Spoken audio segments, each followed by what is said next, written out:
শর্ত নম্বর ১, দ্বিতীয় পক্ষের জন্য মোবাইল ফোন এবং ফেসবুক, ইনস্টাগ্রাম, ইউটিউব, হোয়াটসঅ্যাপ সহ সব ধরনের সোশ্যাল মিডিয়া সাইট ও অ্যাপ ব্যবহার করা নিষেধ। শর্ত নম্বর ২, দ্বিতীয় পক্ষের সাথে কেউ যোগাযোগ করতে চাইলে প্রথম পক্ষের মোবাইলে কল দেবে। দ্বিতীয় পক্ষকে তাদের সাথে যোগাযোগকারীর কথা লাউড স্পিকারে দিয়ে শোনাতে হবে। এই কথা শোনার অধিকার আছে প্রথম পক্ষের। শর্ত নম্বর ৩, দ্বিতীয় পক্ষ সবসময় নেকব্যান্ড পরে থাকবেন। কোনো অবস্থাতেই এই নেকব্যান্ড গলা থেকে খোলা যাবে না। শর্ত নম্বর ৪, একসাথে দুজন বাথরুমে ঢুকতে পারবে না।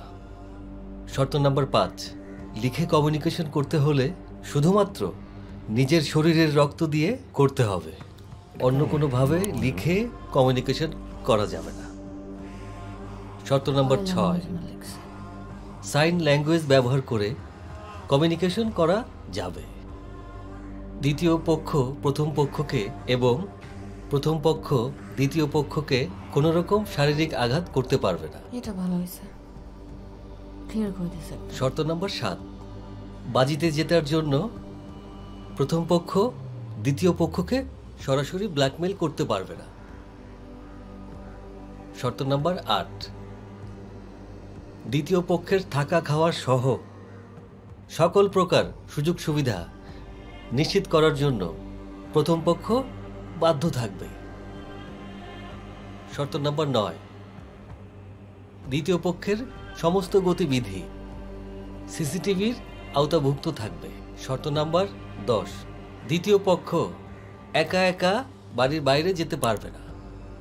বাড়ির বাইরে বের হওয়ার সময় অবশ্যই প্রথম পক্ষকে সাথে নিয়ে যেতে হবে।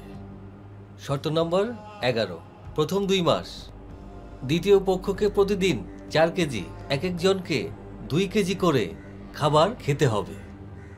এই সময়সীমায় প্রথম পক্ষ যে খাবার দিবে সেগুলো দ্বিতীয় পক্ষকে খেতে হবে। মাঝে মাঝে কিছু অতিথি আসবে বাসায়, তাদের সামনে বসে দ্বিতীয় পক্ষকে খাবার খেতে হবে।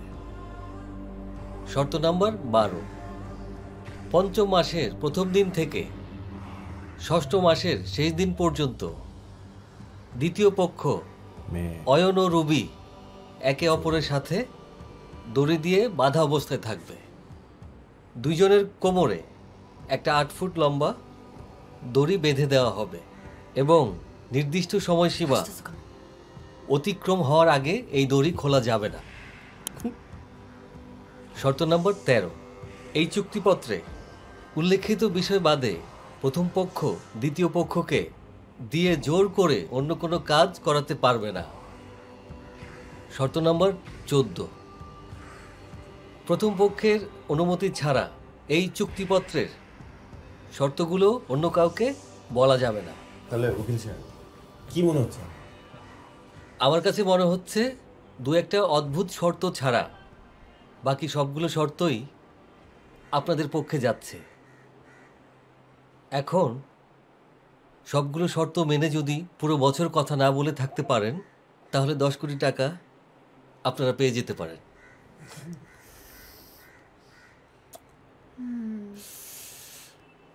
তাহলে তো হয়ে গেল।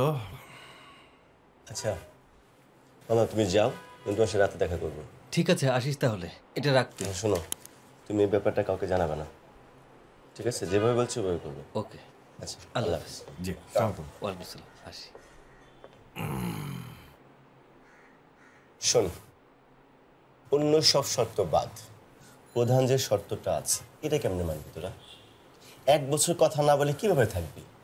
আরে কিভাবে থাকবো মানে? চুপ থাক। না না না, আমাদের যখন ঝগড়া হয় আমরা দিনের পর দিন কথা না বলে থাকি। তাহলে আরে ভাই, দিনের পর দিন কথা না বলে থাকা আর ১ বছর চুক্তি অনুযায়ী কথা না বলে থাকার মধ্যে অনেক পার্থক্য আছে। ১০ কোটি টাকা তার মাগনা মাগনা দিবে না। রুবি, তোরা আমার ব্যাপারটা বোঝার চেষ্টা কর। তোরা কাজটা যত সহজ ভাবছিস তত সহজ না, কিন্তু এই ১ বছরের মধ্যে অনেক ঘটনা ঘটতে পারে। আল্লাহ না করুক তোর অথবা তোর বাবা মা কেউ যদি মারা যায়, তোরা হাউমাউ করে কাঁদতেও পারবি না। এই যে আল্লাহ আমাদের বিভিন্ন অঙ্গ প্রত্যঙ্গ দিয়েছে, তার সাথে চোখ, কান, নাক, মুখ, জিহ্বা, ত্বক, এই পঞ্চেন্দ্র দিয়েছে কি জন্য? এগুলো ব্যবহার করে যাতে আমরা জীবনটাকে সহজ করতে পারি। এগুলো একটা একটার সাথে জড়িত। একটা ইন্দ্রিয় বাদ দেওয়া মানে জীবন অচল। ভাই তুই আর জ্ঞান দিস না। পঞ্চেন্দ্রিয় পঞ্চেন্দ্রিয় পঞ্চেন্দ্রিয় পৃথিবীর সব মানুষের সব সমান না, দু একটা ইন্দ্রিয় ছাড়া মানুষ সার্ভাইভ করতে পারে না। পারতেছে তো? আচ্ছা, শর্ত অনুযায়ী তোরা হেরে গেলে তোদের কোনো কিছু দিতে হবে না, কিন্তু হেরে যাওয়াটা কোনো অপশন না রে ভাই। একটা জিনিস খেয়াল করে দেখ, এই যে তোরা সবাইকে ছেড়ে তোর কেরিয়ার বাবা মা আপনজন ছেড়ে তোরা একটা ঘরে বা এক জায়গায় যা গায়েব হয়ে যাবি। যদি কোনো কারণে হেরে যাস তাহলে কীভাবে ভেবে দেখেছিস? তোর কেরিয়ার যাবে, একটা বছর যাবে জীবন থেকে, সব কিছু যাবে, সাথে তোর রাস্তায় রাস্তায় ঘুরবি। এটা একটু ভেবে দেখ। আমরা যদি ঠিকঠাক মতো নামি আমরা জিতবই, ঠিক আছে? তুই শুধু মেনটেন করবি, তুই কাউকে জানাবি না। শুধু তুই না, তোর এই উকিল মামাও। হ্যাঁ, তোর আমার ব্যাপারটা আরেকবার ভাব।